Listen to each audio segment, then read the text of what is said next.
I was a class clown, and everybody liked me, right? Nobody loved me. I was friends with everybody, but had no friends. And yeah, I'm looking back and I'm like, what's behind me? There's just not much. And it makes me feel like I'm failing myself and I'm failing everybody. And I got this side of that wall, and I wasn't happy. And I got over the wall, and I wasn't happy. I just thought some of these things would make me happy, but they just didn't. If you're not happy with what you have now, you're not gonna be happy with whatever you have then. These happiness milestones actually don't work. They just don't. Family, and then I talked to my dad, and I'm like, yeah, you wouldn't believe it. Like today, like against all these other people that are like competing, you know, like I had this many subs or whatever, and I have this much value to my channel. But that's crazy. And then he kind of just looked at me like to the side, and he just kind of said, okay, so when does that make you go back to school? And I'm like, fuck, man. It just kind of crushed me. So then I felt like it wouldn't matter like what the numbers would be at, because I felt like that was like a crazy number. I felt like it didn't matter, because any direction in that path, any heights, it wouldn't matter. It'd be irrelevant. That's why I started making those systems where I get validations from in other forms, because I clearly wasn't getting it there. I think because he has things that he wants me to do well in, and in those things I don't do well or never cared enough to do well. I thought happiness is on the other side of the wall. Once this happens, I'll be happy. Once that happens, I'll be happy. Once that happens, I'll be happy. It took me a couple walls to go over to realize that it won't feel like that. I'm failing you, because that wall might just keep going backwards. It might just run away from you. Actually, it might run away. Once you finally get it, it might feel hollow. And once that happens, you'll be even more miserable than you were on the path up there. I had my own little sun, or my little spotlight above my head, right? Like all the fun and all the creative stuff is cool and all. And then when the spotlight is it's completely out instantly, right? Which is fine if you have somebody or some people around that can kind of like carry that sunlight for you until you go to bed or whatever. But recently it's been like, spotlight goes off and it's just darkness. Go back in time and correct all the mistakes you made, or go to the future and prevent mistakes that will happen. Past. Live forever in the body of a cat, or live forever in the body of a dog. Nah. I go back, way back. March. I don't go to karaoke. I go home. I'm walking, and I'm like, I look, and I don't go.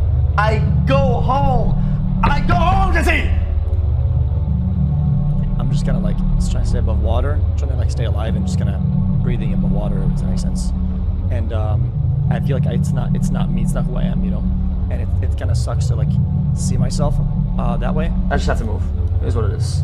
And I can't go home, and that really sucks. Having a home is different than having a house. If I'm not feeling good, right, and I'm upset, I can close my eyes, and where's home? And if I picture home, I'm in my home, and I feel comfortable now. I feel good, right? And that was like when I was younger, that was like my mom's house, and then I moved out, and then it was my other house. Like, okay, that's home where things feel like I'll be taken care of, or I'll take care of myself over there, or whatever, right? But now it kind of feels like I haven't had that. Like I close my eyes and I see, oh, where's a place that feels comfortable, and I just don't see it, which sucks. Relation, family, home, friends, and Apple One was like, shit. What's left? Like what actually is left? I think the concept of permanence is really scary sometimes. Like being like, okay, that's done. Like you always think like, okay, maybe it's not. Like especially with like a bunch of things. Like that's like a bunch of things like that. Just the concept of permanence is fucking annoying. I don't like it. I'm always trying to find like ways to maybe do that, but it's just sometimes not. It's fucking with me a lot. Just everybody around me is just suffering a lot, and it's I don't know. It makes me feel like I'm like irradiating of just bad. You have these pillars that are kind of like falling apart or under your feet or whatever, and that I would be okay with that. But it wasn't even that. It's that the pillars that I was standing on reverted and started like fucking spearing me. Does that make sense? Some sort of like actual just betrayal on a lot of ends. At one point, you could kind of start thinking that you're the problem. It's used against me. So all my weaknesses and all my vulnerabilities are now just ammo for other people, and it makes me feel like I can't share anything with anybody. I can't like talk about anything with anybody. I feel like it's all just leverage. It makes you feel like invisible, right? It makes you feel like I am what I have, I didn't really feel good about like how I was feeling and my health overall. Not for things nobody knows about any of this. I just didn't feel right. And then I was writing my will with my mom and whatever. And then the person I was with, I was kind of like, I was like, yeah, I don't feel really good and whatever. And then if I die, if I check out, like I want people to get stuff. And that person was not on the will.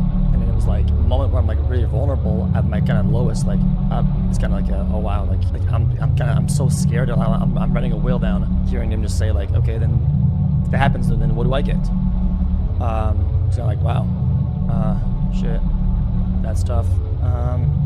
You know, because it makes you feel like even if you were to fucking check out, like you would still be what you have, you know.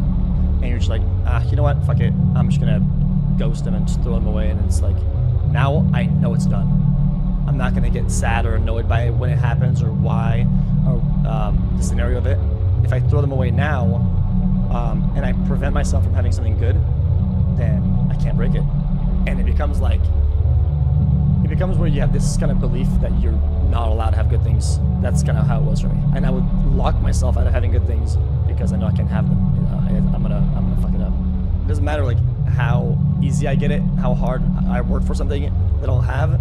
I will throw it away one way or another unintentionally, and that belief becomes so strong that like, okay, I will do it intentionally now, or I'll purposely like destroy a part of something just so I can build it again, so I can feel like I deserve it.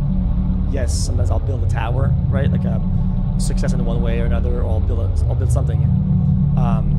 It feels really good that when the tower falls, because I broke it, nobody else. And when that power is taken away from me, I become like a demon. Because nobody breaks my tower. I break my own. And it'll break, but it comes from my hand. And when that power is stripped away from me, it makes me like, that's when things get really bad. Well, I feel like I'm having some stupid fucking, like a facade almost. And I have like a second left on the back of my head, and I'm moving two legs at once, and it's just really bad. Like, it's impossible to like do fun shit when I feel like there's two people. I want it to be like one.